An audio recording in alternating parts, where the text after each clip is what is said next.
My name is Phil the Cruz, and welcome to Cruising with Phil. I got a welcome back guest. First time I interviewed this guy. He was just finished the election last year, right? Yeah.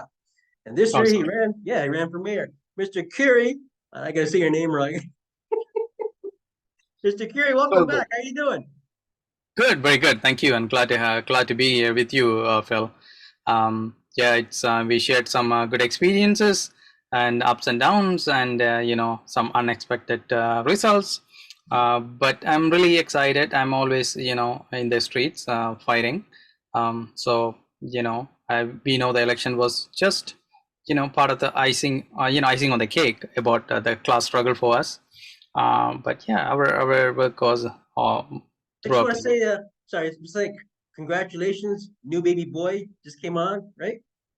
Thank you. Yes. So now I have my second child. It's a baby boy. Your first one was a baby girl.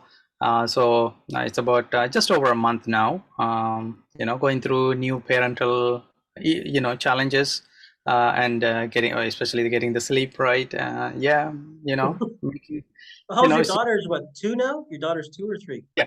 My daughter is 2 years old now. Okay, Yeah. it's a little yeah, yeah. How's she responding to the new baby boy, the new brother?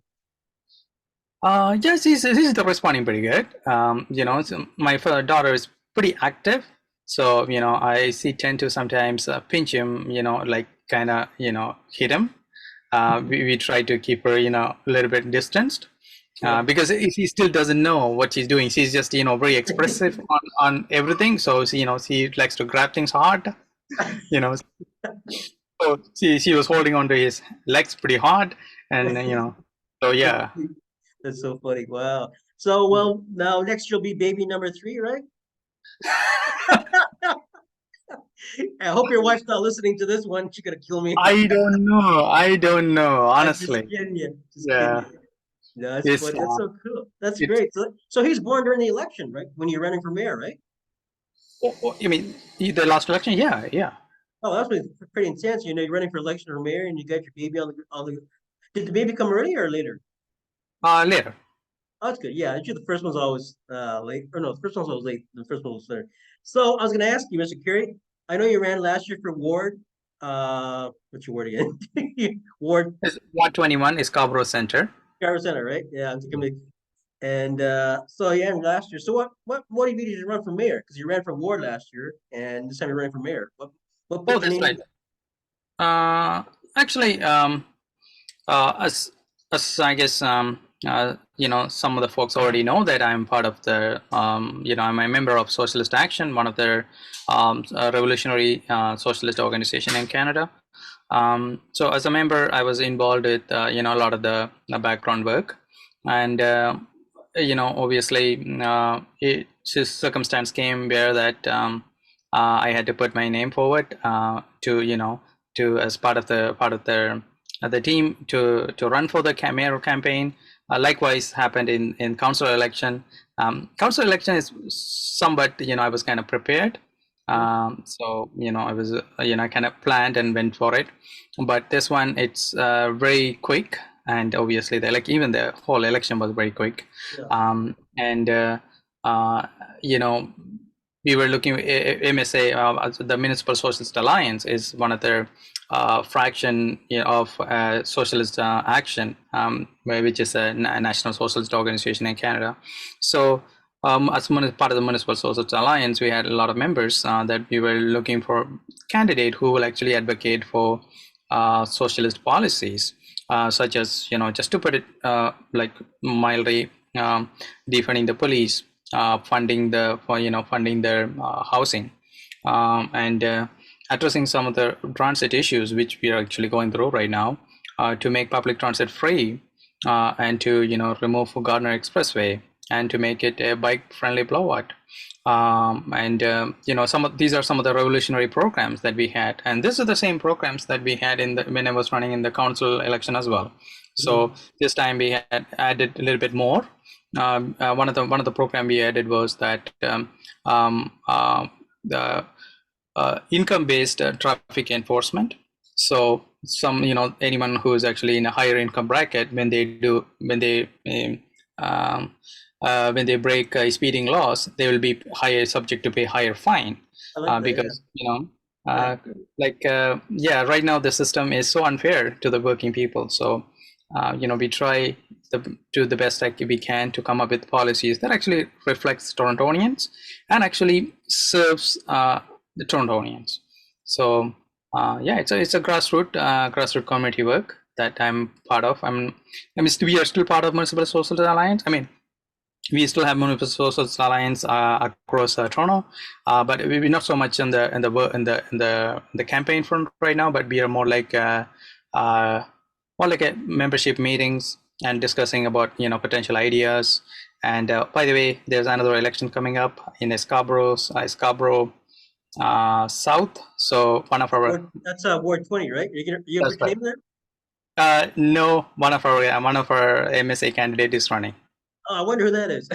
Oh, I know. I talked to him the other day. I interviewed him. Yeah. good, good. He's, Yeah, we he's, haven't made it official yet, but sort of, we don't have anybody expressed interest. So it looks like he's the only one right now, yeah. unless something comes up. But we are pretty sure that it's going to be Corey David, which is going to be our candidate, and we are all going to be working toward, advocating the same MSA policies. And I have no doubt he'll do a really good job on it. He's a good guy. Yeah, he's good. You know something funny you mentioned about the if people realize when we run elections like ward council, mayor, whatever, like you have a full-time job, right? You know, Yeah, and that's right. Corey just got out with the TTC. So the people got to realize that if you win, like ward or mayor, you got to give up your job. And the thing is, you could lose your seniority, or you could lose your job whatsoever, or you could go back with the arrangements of the company. But most times, Phil, he's been in I think he's been connoisseur. What do you call it? Can't think of the word. The building. Really got to help the guys open the door and all that. Building connoisseur? No. Oh, he's gonna kill you for saying that. I can't even the word mind blank. But anyways, he's been in the job for over 20 years. So like I Yeah. asked him, I said, if you got on me as ward council last year, if you won, you lose that seniority, right? So like people realize that. Like it's 4 years of your time you're sacrificing, which is great. But then you Yeah. gotta realize that if you don't win, right? Or even when you're over, you've won your term, you gotta go back to are you going back to start from scratch for your old job, right? Unless you're self-employed, right? That's the thing. So Oh, sometimes, that's right. yeah, like you've got And like Corey's got on a TT. You got a full-time job. You got two babies now, right? So that's a lot that's of right. yeah, it is. So people don't realize that. Like they go like what's the big Oh, deal? yeah. It's a lot, It, and plus your it, family away from your family too. You know, that's a yeah. big It's it is extremely challenging, especially if you like if you have young family like mine, yeah. and obviously like not to say that even if you don't have a young family, but if you have other commitments, where like Corey David, he's really working full time, pretty much working every day, riding driving the TTC. Yeah, he's doing a lot, and on top of that, he's going to be doing campaigning, and he's going to be doing the interviews, and he's going to be doing his own write-ups, and he's going to be attending MSA meetings, and he's going to be part of the debates internally within MSA, and also he's going to be doing the public front. So yeah, he's going to have a lot on his plate. Thanks for mentioning that. Just to interrupt you. Sorry. Yeah, You yeah, made a really good point about the running. Like a lot of the candidates for last year and this year, a lot of them have full-time jobs. Like they're not campaigning until they're after hours. So the question was asked during this election, like we saw the whole media coverage. A lot of these candidates that are already council members, I got nothing against them. I was saying like, should there be a policy? Is you cannot canvass or campaign for your position when you're working hours, working for the city of Toronto? What do you think? Like make the level field like for everybody. Like if you're even though they're working, like you're working as a counselor for that ward for till 9 to 5, then you canvass average like the rest of us. yeah, There's an advantage there. They got really the media coverage there that you've seen, right? But the thing is like Sarah Chloe Brown, she made a really good point. Just as she's got no time to canvas because she's working full time, right? When she's done her she's on her own time. Like you said, Corey's gonna be he's full time. When he's done yeah, his hours, he's got to go canvas on his own. Well, it means you got the advantage of working as a city councilor, even as a mayor running to be a elected. You got that position in there. you get the advantage. And it's kind of unfair. I don't know. I think there should be a policy. Oh yes, actually it's extremely unfair. Regardless of how you look at it, it's because folks like first timers and folks whose family is not been into politics, or folks who actually have to have others, other job to manage their family. So yeah, it's extremely unfair. For an example, not to mention whether it's conservatives or liberal candidates who ran in the mayoral election. Let's not mention any names, but if they're actively running in the office, if they're actually in the office, not only they are letting their contingents wait for their response, because obviously they still have a job to do, and they have a pay, they have a payroll and they have a pay coming, and they're still doing the campaign. So if you think about it, that's extremely unfair, and it shouldn't be that way.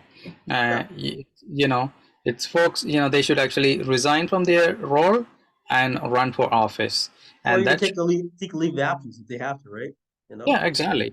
And even if you look at it now, it's some like our city councilors who actually talk about physical responsibility. They're milking our tax dollars by playing the system, right? And yeah, yeah, I'm glad he's out of the picture now, but it's not right. When you take, when you actually, well, like, I mean, people, those people who are on social assistance, they get negative reputation. Oh, like they're on, they're getting a free money. No, they're getting pennies. But these elected officials who have a lot of income and other resource of income, they're actually taking away much more than somebody who's who don't have a job, who's getting a basic support. Yeah, like they're getting like free coverage because they're Yeah, in the media. For me, was people that are on welfare that actually want to run, they have run, right? yeah, They got to find the bucks to do that, and they got to find the opening, get in there, and they don't. yeah. So I think it should be And a level playing level for everybody. It should be, no matter what. Because if you're, like you said, if you're taking, if I voted for you as a council member to work that ward of mine, and you're working and you're canvassing, and I can't get a hold of you, and if you say sorry, my assistant's going to help you, that's not good enough. Because I didn't vote for your assistant, I vote for you, right? So please be at the office when I need you. Besides, they're there anyways. Just kidding. it's You're yeah. never gonna hold. You're never gonna hold them. Unfortunately, especially in the city councilor roles, there's more, I guess, leeway, because they're not really held to the same standard as provincial or federal Yeah, candidates. that's right. But they still make critical decisions that impact our life on an everyday basis. And the same individuals, when they run into these kind of conflict of interest roles, and when they run into conflict of interest, and when they take financial opportunities for their advantage, as opposed to putting the interest of their people in their wards, really, it really, like, uh, shows a different, I guess, a different picture of who they are. Because if you think about it, they're the ones who are actually voting for policies that's, whether it's actually sending police to evict tenants, or whether it's making critical calls to protect our lives on the street every day. So yeah, it's we need to hold them to higher accountability, higher um, threshold. Yeah. Really funny is the one thing they didn't talk about. Well, they mentioned it was uh not just housing but also rent and food. Food is my thing.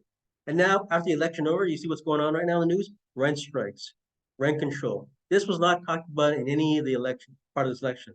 Only a few candidates like yourself and me and some others talked about food security, rent control, rent reduction. Playing the level field. But it was not. See, it's just why was that not mentioned in the whole election? These are the vital things. Talk about housing, that's fine. Housing and all of the four things: TTC, housing, police. What's the other one? Traffic. Anybody gives this delusion that they're going to solve traffic problems, they're full of it. You know what? It's When we have schools around us. When the schools are over, there's no traffic around. So I was telling one of my people I interviewed, you know what? You want to solve traffic? Have everybody picked up from home, from buses. Have the bus to school. Forget taking the parents to school, because that's where all the traffic is. Because you see the difference when the school's up, less traffic jams. That's a solve right there. We just solved it right there. You know. Hey, yeah. I got you something for that. In case you want to run again next year for ward or mayor or whatever.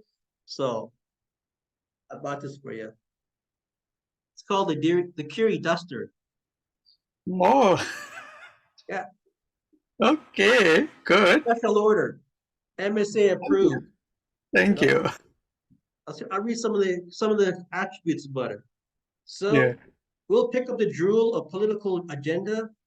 We'll swipe away hidden motives behind podcast hosts,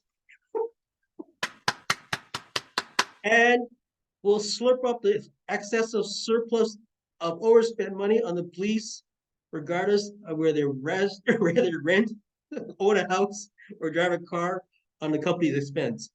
And the big one is last one.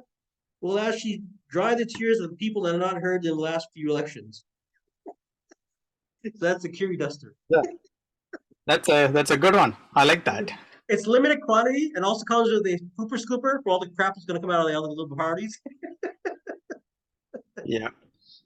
I'm glad you actually put that in a very humorous way, but those are real issues that Yeah, they are. you know I just did a kind of comedy way. It's yeah, true. All those are issues it's right there. they're real issues. Yeah. It's look what's happening in Scarborough Transit now. It's a disaster. Are those people are suing the Like company? Are they suing? They got injured. All those people got injured, or they what? What's going on with that? oh, oh yeah, like I wasn't really following afterwards, Yeah, but I heard nothing about it. They're gonna get a there's a, lawsuit or what? yeah, there was not much coverage afterwards. Yeah. But the good thing is, it wasn't as bad as something that we seen in the news recently. In I was, It wasn't packed, right? Wasn't like it yeah, wasn't during rush hour or whatever? Yeah. I believe Still, so. Yeah. I saw the Uh, pictures of it. That's just nuts. This, it it's kind of this is something that we need to put it this way, right? It's like I don't know if anybody who wrote RT before, I mean recently, but I wrote RT quite a while. When you come to and stop, the screen, the wheel sound, it's like it's going to fall apart. It was like that for few years, I and did guess that. what? I wrote that Up, 10 years ago. It was like the same thing. yeah, apparently they stopped maintaining. Why? Because they wanted, this runs it to fall apart as soon as possible, so they can save the money for something else. Because every time they come up with a new project, guess what? Somebody makes money. Yeah, So, exactly. instead of maintaining this until they have the line 3 ready for people, now this is fallen apart, and we have now, people of Scarborough in the east end have to wait another 7 years to get to downtown through line 3. You know why So, they all these years neglect work on maintaining that RT? It was neglect. yeah. People complain, like especially the wheels. I like in Montreal. All the wheels are made of rubber. They're not made of metal, which is like it's nice and quiet. Oh, okay. Yeah, I didn't notice that, but that's Yeah, good. when you're in Montreal in the subway, it's so quiet. Like not over here, like you're the screeching. You know which subway stop's gonna have the most screeching. Yeah, Like but the RT. But it's pure yes, neglect. That's pure it is. irresponsibility. I mean, if you think about it, Toronto is a world-class city, Yeah. and it's one of the richest cities in the world. And our transit and housing are so afterthought. Like anybody who actually love this city and lives in the city would be outraged to see what's really happening in our political front. How come nobody's doing any planning? Where's Yeah. our cities going? you Yeah. No know planning whatsoever. Yeah. no, absolutely no planning. And if you were to think about the cities like, I mean, obviously even Montreal is better, they have better transit system, but for an example, Paris, how their city was planned, their transit system is built obviously hundreds of years ago, but it's so stable. And people don't need public, people don't need personal vehicles to travel. So they And just they just extended the sorry, they just opened the new subway line or above a ground subway line in Montreal. I think it was like 200 kilometers. I can't remember. Can't remember. But it's like they built it in 8 years, right? And here we're waiting for our transfer for 11 years, still on yeah, hold for a 26-kilometer route. I'm glad. I and hope it'll be open soon, but it's just sitting there. it's I find, like why our city is not being loved by people who actually, in the public office, who actually serve the city and who actually serve the people. Too many uh, well served and favorite contractors, and they make money off the city. They get yeah, perks. See, the status quo has not changed, even though we have a new mayor. she's basically, I mean, I feel bad that they put her in a situation that's she's got to, face the backlash of the last 8 years. I mean, they're still doing the same thing. They wanted money and they're putting it back to housing, which is a big mistake. I mean, sorry, to shelters, which is a big mistake. Shelters is not the answer. We all know that. They keep with they're gonna put the $90 million back in the shelter system. All those shelters are closing down. We all know that's not the solution, right? Shelter is actually felt, yeah, it is needed emergency, because it Yeah, was emergency. Yeah, yeah, always full. But the real solution is to build housing, build yeah. public housing, so people have houses to live.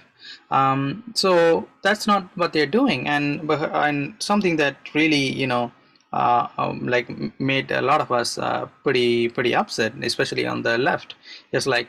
Uh, Olivia Chow ran the campaign on solving the housing crisis, and something to be really different, to as opposed to what has been happening in the past. And now then see all of a sudden she got, I believe on CP24, that she was giving an interview. She's like, oh, we are going to build more housing that is actually is nothing mentioned with affordable, but nothing who actually you and me who can actually afford to live in it.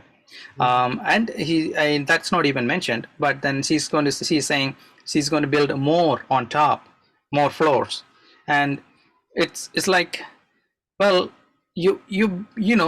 adding more floors is not the solution.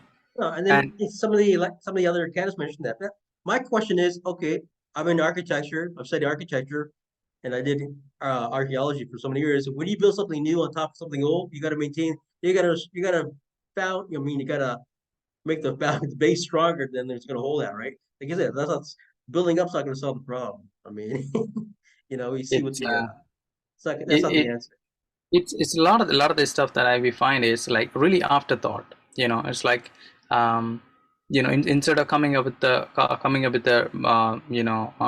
funds to build housing, to actually have how contractors, city-owned contractors, to do the job. It's always given out to other developers, big developers, who are going, who are making decisions that to either so to obviously they're private, right? And then they're looking for promote profit. I mean, so they're going to put either cut down the quality or cut down the labor, or they're going to keep it long as possible. And what's happening with the metro links, right? It's just um, there's it's always the profit is first and the project is second. And this They you know just said on the news the other day that they don't have enough. They have a shortage of personnel for building housing now. As they just said that the other day. I said, really?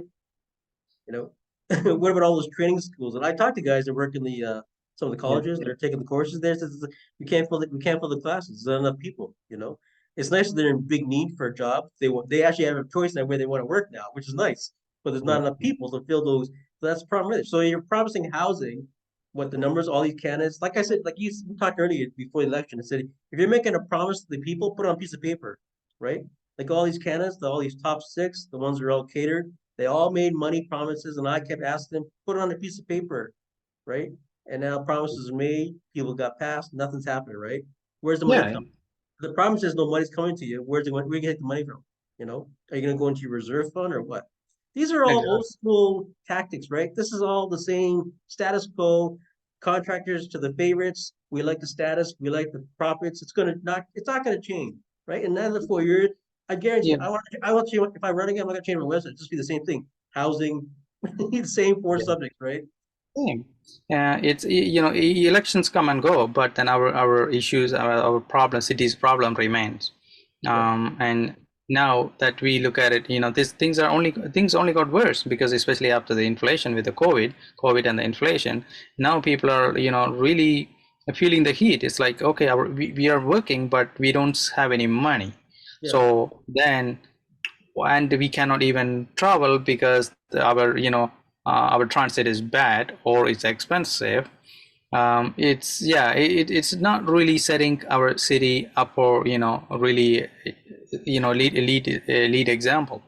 And I think as much as we love our city, but we also criticize the people who actually run our city, is because we know our tax dollars could be used in a much better way, in ways to make our city more more livable and more affordable, rather than making it more expensive and to favor few contractors or few developers with their deep pockets. So what we need to really look at it, for an example, either we are going to have to actually increase taxes on the big. That's something that we campaigned. I mean, that's on our program. MSA is part of our program that MSA will any MSA candidate will increase taxes of property property taxes of big developers and big businesses, because if you look at it, it's not sustainable, because we cannot put the cost onto the workers, we cannot put the cost onto the people who are barely making ends meet. So we have to put that cost onto the people who can actually pay their fair share. And that's one of the ways that we have to come up with the money that we don't have right now. And what is the next way? Yes, we have to defund the police. That's 50% straight up. Why? Because mental health is not a police problem, right? Homelessness is not a police problem, but who's responding? And look what's happening right now with the ambulance, right? Our ambulance system, is completely out of line. Yeah, and what the heck happened there? It used to be such an amazing. It was great. It was rated 20 years ago. It was rated one of the top systems in the world. Toronto ambulance, and now look at it. Yeah. Like what happened there? It's critical. We need to put money there. And look what's happening with our environment is going crazy, and we have wildfires everywhere. And Doug Ford decided to cut funding for fire services. How insane is that? It's like, are we going to say, oh, you know what? We don't have enough funding, so fire can wait. No, that's not going to happen. Maybe he just wants to clear the houses for new developments. Yeah. And now he's facing the heat for the 8 billion. Yeah. Oh, so let's talk about. You want to talk about that? We got about 10 minutes. I mean, next show, 8 minutes left. Let's talk about it. I want to touch on that. What you said, the whole thing with the whole Greenbelt investigation from the government and all that. Now there's one guy who resigned. What's his name? He resigned from his position. He's a scapegoat. Let's call him the scapegoat, like we did before, like others before, right? And the other one is saying, we did not know he was doing this. This is news to us. Really? This is old school lies and tactics been going on for how many years? It's the same thing. Yeah. You're the scapegoat, we'll pay you off, take the heat, goodbye. We didn't know there was following up the procedures. Come on, how are we if they really think we're that stupid, that the public is that stupid, Look at the whole thing with the We Foundation. Remember the We Foundation? Yeah. Those two brothers con people for how many years? I don't want to get on that subject, but anyways, the whole thing with the Murnau? He got caught for using the government expenses for flying all these places with the We thing, and he resigned. Yeah. He was a scapegoat. What about the rest? Nobody answered to this whole thing with the whole fiasco with that. This is old school. Old school tax has been going on for years, and it's still the same thing. Thinking the people are just, oh, it's one guy. He started this whole thing. He's a scapegoat. Like nobody else. Come on. Yeah. Doug Ford. Are you that naive? These are your people that you're under. And what I heard about the way he rules his cabinet like an iron thumb. He knows what's going on in everybody's situations. He knows all their backgrounds. So you tell me you don't know what's going on with this guy? He's the guy doing all this. So you're not blaming him? Come on. That's just escapist. And that's just being a coward. Face up to your mistakes. It's it's like everybody is towing a certain political line, right? Yeah. And it's just that obviously Doug Ford is in the front face, and we know the government was corrupted from day one. And you could imagine, like, we Socialist Action came up with the banner is dumb Doug Ford with a general strike. It was years ago. Yeah. Because how did we know? We were outside, but we knew what's happening because there was the rules and regulations were breached. I mean, they were disregarded. And obviously, when the public consultations was for an example, ACON is a tenant organization that I'm also involved with, advocate for many inclusionary zoning policies, many community programs that would actually advocate the interest of the people, interest of the workers who are actually living in those buildings, and Duckport and John Tory too, and they would come up and say, "Oh no, these community advocacy agencies are delaying the development. We need to build fast. We need to do that. I mean, that skipping a public consultation is not a winning strategy to build a housing to provide a solution to the housing crisis. Is actually listening to the people, listening to the advocacy agencies who are actually already in it and fighting fighting for. And then he starts, and then he says he blames the consultation groups for delaying. There's no delay. It's just like this whole Ontario place. 6 minutes of the whole Ontario, the whole sugar coating, the whole thing with Thurm coming on, right? They don't want Thurm. But you know what? Ontario place for all. We know Norm he's Pasquale, good guy. He's an advocate for the Ontario place. You know what? I said to him before. You know what? The government agreed to bring Thurm in. So why are you catering half of the people what they want and what Thurm wants? If you didn't want Thurm there, you would have said no. But yet you're bringing them and you're working all with the city officials. I went down to the Ontario conference, the whole thing. They're talking about the whole thing for an hour and a half. And I'm looking at these guys like, you know what? Where's the public input? There's no like the election. There's no public input this last election. There's no voice of the people. And now the people are speaking up. Rent strikes, people on it for food. People don't think these are vital things. Infrastructure, building, fixing things in the apartments and buildings, And this Ontario Park. I mean, it's Ontario, and like why they wanted to make publicly accessible places, enjoyable places, into a private spa, and somebody give to developers to make profit out of. You want to make money. Yeah, exactly. Yeah. It's again, it's a gentrification. It's really putting the interest of the people behind, and people with money ahead. And this is again, it's something that really hurts Toronto, and this is something that again they want to build an underground parking. I thought we're supposed to go green economy. What's they're going to increase traffic flow. You told me, Kiri, you're in Scarborough, right? I'm in North Scarborough. You tell me in the wintertime, I'm going to get bundled up, drive down there in my car during a winter storm to go sit in a spa for half an hour, get body massage and soothe essential oils, look at the bench, and then I got to go back in my car and drive my ass back up north up to Scarborough, freezing, and get the car warm. You think that appeals to me? No.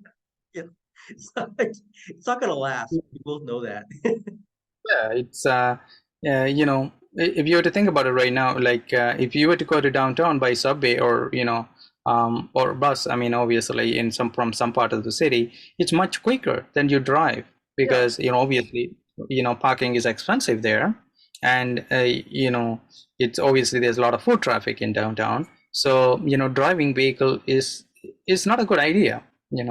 And thing is, what these I guess so-called popular politicians, so what they would like to do is they like to put they know, because drivers actually vote, and they want drivers vote, and so they play the game, and they don't really put the interest of the environment or the city before.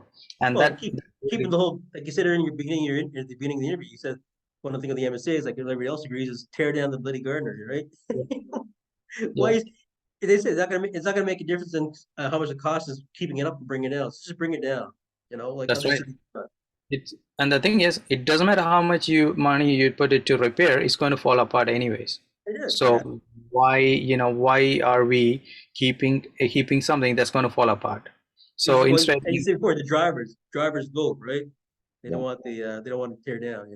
I know a lot of guys. I know a lot of people that they have money and they like their cars and they don't care. They don't want to tear down. They want to drive in the convenience, right? Small percentage of the population of Toronto that can afford cars, and go down in town every day and park and all that. It's great. So we got 2 minutes left there. We can go. You want to stop? You want to take a break? You want to go one right after, or what? Sure, whatever works for you.